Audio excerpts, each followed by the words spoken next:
keluarga selalu menyenangkan. Apakah ayahmu tahu tentang putrinya sudah merusak rumah tangga? Mataku memindai dari situ dengan ke-100 kalinya dalam sejam terakhir. Kuku dalam kondisi yang mengerikan karena terus menggigitnya.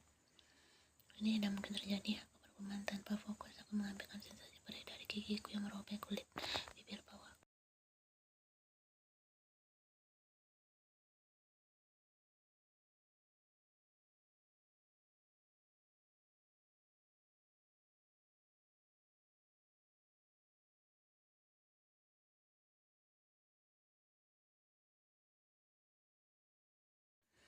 Ya, aku gak punya petunjuk. Dia menatapku dengan bingung sejenak, dan aku tahu sudah waktunya bagiku untuk berterus terang tentang apa yang terjadi hampir seminggu yang lalu. Aku melingkarkan lenganku di lututku, menariknya ke dadaku. Aku meluangkan waktu untuk menjelaskan kejadian malam itu kepada sahabatku, termasuk memar yang hampir tak terlihat di wajahku, memastikan aku tidak melewatkan satu detail.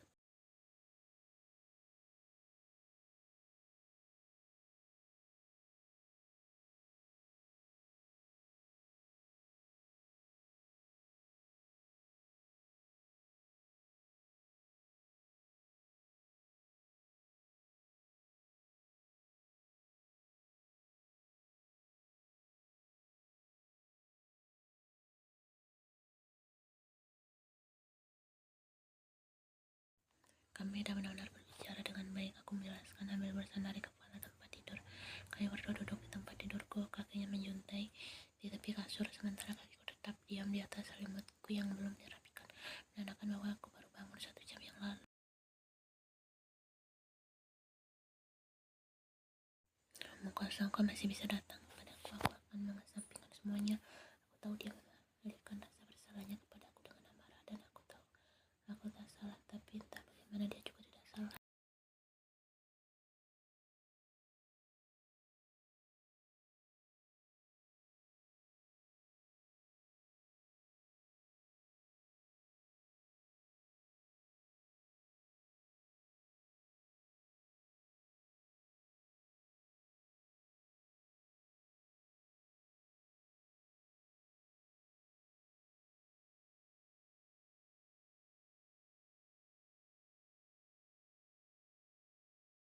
Apa yang akan kau lakukan? Tanyanya sambil membelai punggungku dengan lembut. Kurasa aku akan menunjukkannya pada Theo, melihat apakah ada yang bisa dia lakukan.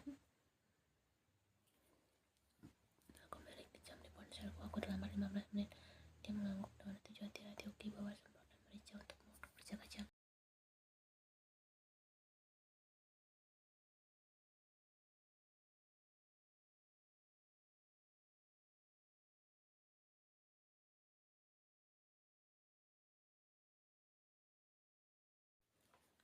Pintu rumah besar itu sedikit terbuka saat aku melangkah ke sana.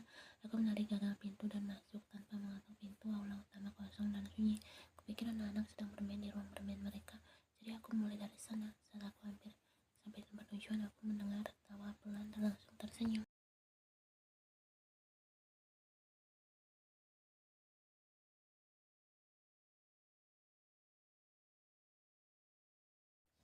Aku mendorong pintu dan langsung melihat jari-jari kaki merah muda mengintip dari bawah kios selimut darurat. Aku memutuskan untuk mengikutinya. Elena, panggilku. Tawa cekikan itu muncul lagi lebih pelan.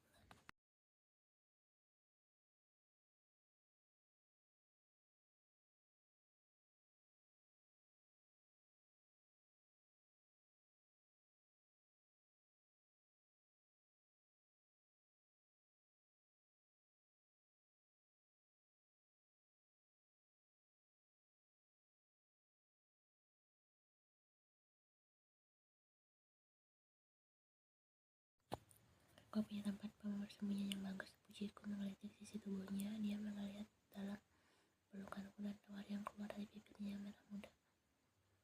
Benarkah? Tanyanya, mata cerahnya menatapku. Siapa yang tidak suka anak ini? Oh iya, aku menghabiskan waktu sekitar 3 menit mencarimu.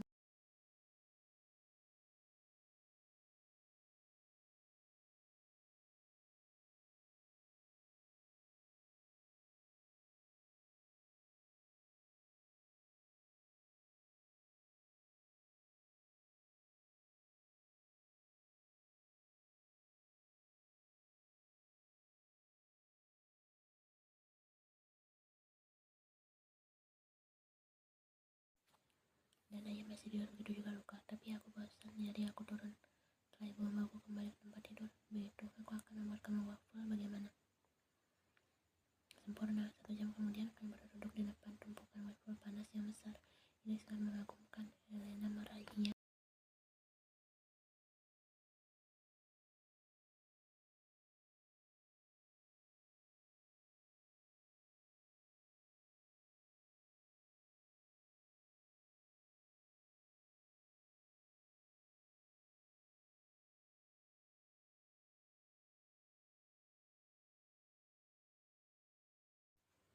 Aku menengok dan segera air mata yang menodai pipi kemerahannya benar-benar hilang, digantikan oleh senyum Alicia sebagai gantinya. Terima kasih ya, dia menyeringai menyantap sarapannya.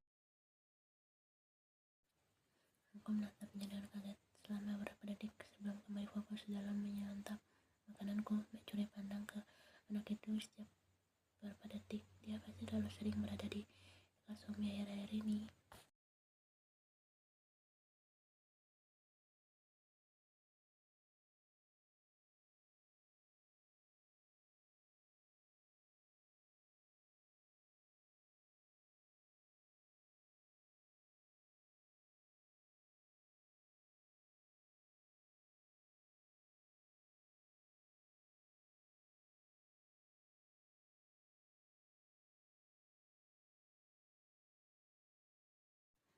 Dia melawak dan meraih piring yang menutupi makanan dengan sirup lengket. Banyak sekali, hangat dan lengket, persis seperti yang kusuka.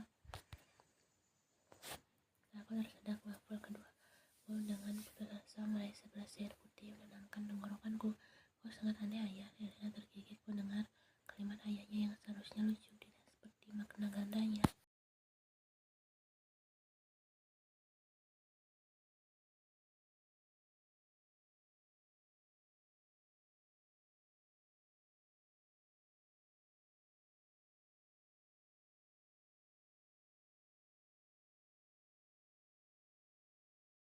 Setelah kami semua selesai makan dan aku memastikan piring-piring sudah dicuci bersih, aku membawa Elena dari ruang bermainnya dan masuk ke kamar mandi dalam yang ada di kamarnya.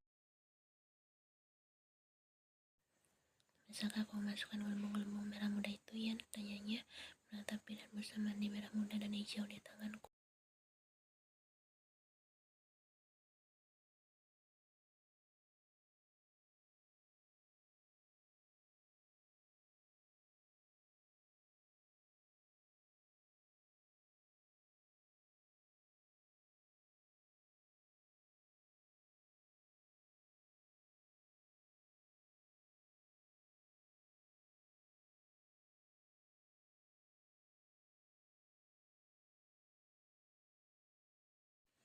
Setelah 10 menit berlalu, aku mulai memandikan anak yang akan itu, mengoleskan shampoo beraroma lavender ke rambutnya. Aku menggunakan sabun beraroma yang sama untuk membersihkan tubuh. Ayo El, saatnya keluar. Ia melawan selama berapa menit, tetapi keluar dan ditawari es krim coklat. Sudah selesai, aku membetulkan pinta ungu di kepala.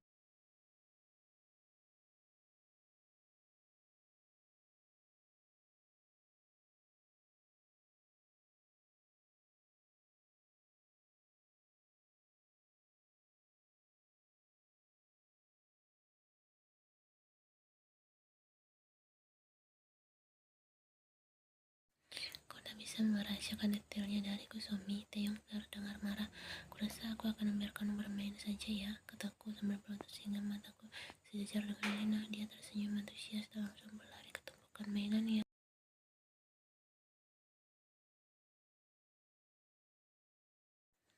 Aku menutup pintu di belakangku dan berjalan kembali ke dapur. Aku menyela pertengkaran mereka yang terus-menerus dengan berdengam.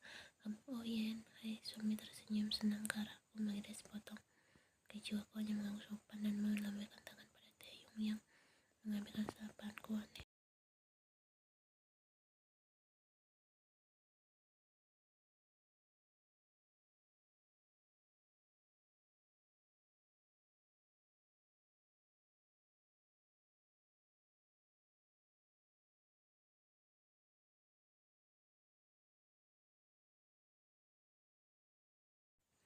Berita yang menggembirakan, tanyaku dengan senyum lebar di wajahku. Apakah mereka akhirnya bercerai? Aku menatap Taeyong, tapi pandangannya teruju pada apa pun selain aku. Ekspresi putus asa menghiasi wajahnya yang tegap dan aku terus menatapnya. Aku hamil. Senyumku langsung memudar. Apa? Tanya aku berusaha tetapi gagal total untuk menutupi keterkejutan dalam suaraku. Serangkaian kata-kata makin keluar dari mulut Taeyong.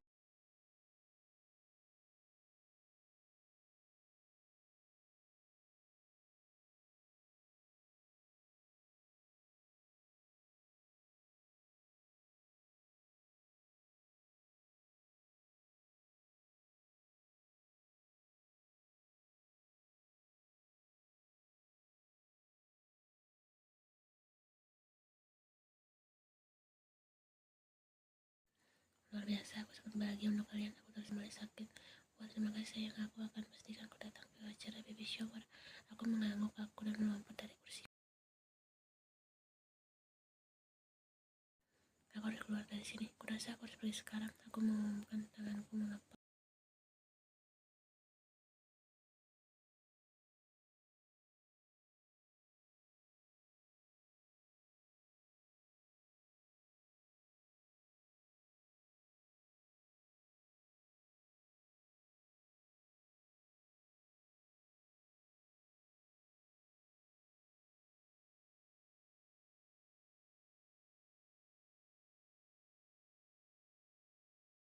Tanpa berkata apa-apa lagi, aku melesat melewati Taeyong dan benar-benar diam dalam keluar pintu. Ian, tunggu. Kumohon. Aku mengabaikan suaranya yang mohon saat aku bergegas menuruni tangga. Amarah mengalir dalam nadiku. Bagaimana dia bisa menyembunyikan hal seperti ini dariku?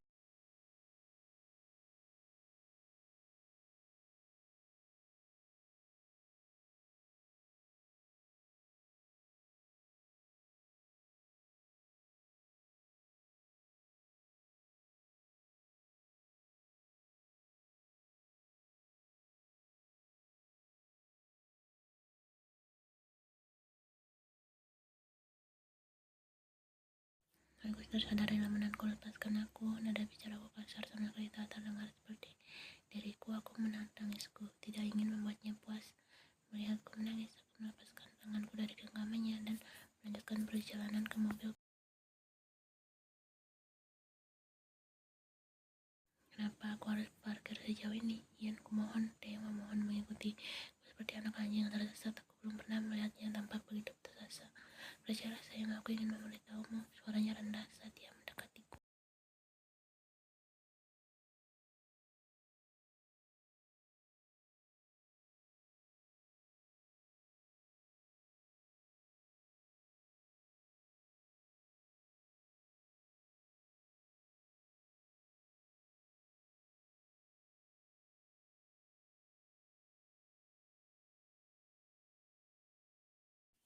Sayang, aku mengarahkan seluruh tenagaku untuk tidak menyerah dan memaafkannya, menyadari bahwa dia adalah kesalahpahaman dan melupakan ini sehingga kami bisa bahagia lagi.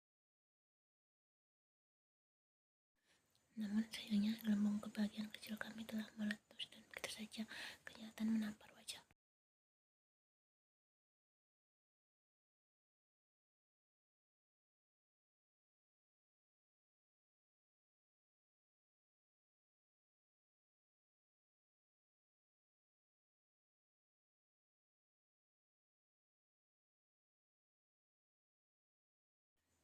Kenapa? Kenapa bilang aku boleh bicara apa saja denganmu kalau kau tidak pernah melakukan hal yang sama untukku? Aku cukup percaya padamu untuk menceritakan apa yang terjadi padaku malam itu, dan kau duduk di sana atau kau mengambil suami dan tidak dapat memberitahuku bersetan denganmu.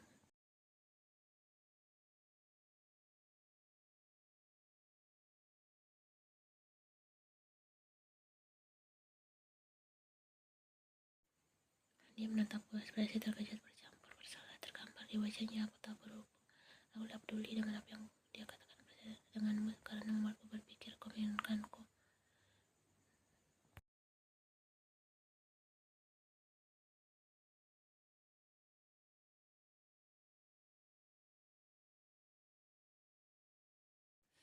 Guntur menggelegar di langit, hujan deras turun ke kami berdua dan aku hampir terlewat melihat betapa simbolisnya perubahan cuaca yang drastis itu. Hanya membasih wajahku bercampur dengan air mataku. keduanya mengalir deras di wajahku.